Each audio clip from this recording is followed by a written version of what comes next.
এরকম টোকেন দিয়ে দিয়ে সংসদ নেতা ছিলেন ফ্যাসিস্ট, এই চেয়ারে বসা ছিলেন হাসিনা। উনি টোকেন দিতেন যুব মহিলা লীগের নেত্রীদেরকে। কিভাবে মন্দ বলা যায়, কিভাবে তারেক রহমান সম্বন্ধে মন্দ বলা যায়, কিভাবে খালেদা জিয়া সম্বন্ধে মন্দ বলা যায়। বিশ্বাস করেন, আমার মা সংসদে বসার মতো ভাষা এই পার্লামেন্টে ব্যবহৃত হয় নাই। শহীদ প্রেসিডেন্ট জিয়াউর রহমানকে স্মরণ করছি। আমার প্রিয় নেত্রী, আমার মা বেগম খালেদা জিয়া জীবনের শেষ পর্যায়ে এই চেয়ারে বসা ছিলেন 9th পার্লামেন্টে। তার পিছনে ছিলেন জনাব ফারুক সাহেব, আমরা ছিলাম, পার্থ সাহেব ছিলেন।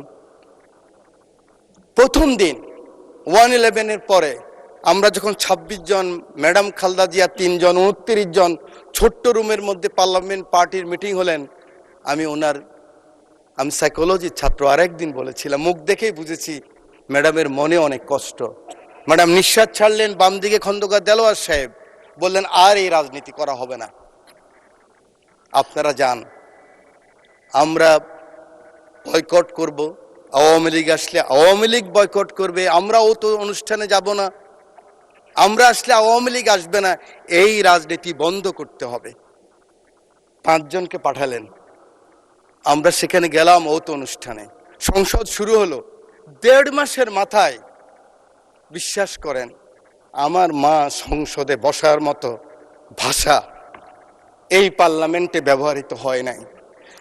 এরকম টোকেন দিয়ে দিয়ে সংসদ নেতা ছিলেন ফ্যাসিস্ট, এই চেয়ারে বসা ছিলেন হাসিনা। উনি টোকেন দিতেন যুব মহিলা লীগের নেত্রীদেরকে। কিভাবে মন্দ বলা যায়, কিভাবে তারেক রহমান সম্বন্ধে মন্দ বলা যায়, কিভাবে খালেদা জিয়া সম্বন্ধে মন্দ বলা যায়। তারপরে সেই সংসদে আমরা ছিলাম। আজকে আমার নেতা শহীদ প্রেসিডেন্ট জিয়াউর রহমান রাজনীতিটা শুরু করলেন কিভাবে, গ্রোম করলেন কিভাবে।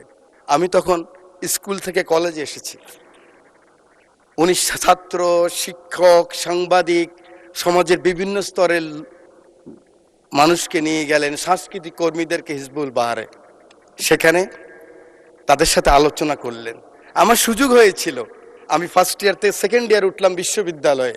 উলসি যদুনাথপুরে নিয়ে গেলেন আমাদেরকে, চট্টগ্রাম বিশ্ববিদ্যালয় থেকে ফার্স্ট সেকেন্ড যারা হয়েছে। 8 ঘন্টা ছিলাম। ওই হাতের স্পর্শ, ওই কথা, ওই ভীষণ এখনো মনের ভিতরে ভাসে।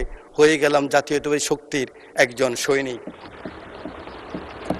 আল্লাহ এই 2 নেতা এবং নেত্রীকে বেহেশতের সর্বোচ্চ মাকাম দান করুক। সময় নেই, বলতে পারবো না, শুধু বলতে চাই